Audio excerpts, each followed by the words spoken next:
ஆத்னியல் இந்தா நான் உனக்கு சாப்பிடு.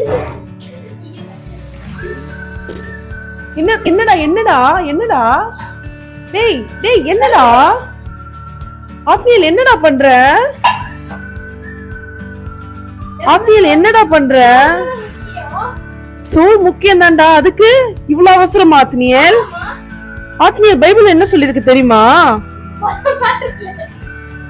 ஆத்னியல் நீ போஜன பிரியனா இருந்தா உன் தொண்டையில கத்தி வைன்னு சொல்லி பைபிள்ல சொல்லி இருக்கு. சாப்பாடு நமக்கு முக்கியம் தான். ஏசப்பா நமக்கு சாப்பாடு நம்ம உயிர் வாழ்றதுக்காக கொடுக்கறாரு. ஆனா சாப்பாடு மட்டுமே வாழ்க்கை கிடையாது ஆத்னியல், அது தெரிஞ்சுக்கோ. போஜன பிரியனா இருக்க கூடாதுன்னு வேதம் சொல்லுது, புரியுதா? சாப்பாடு புடிச்சு சாப்பிடு, உனக்கு பிடிச்சத நல்லாவே சாப்பிடு, ஆனா போஜன பிரியனா இருக்காத.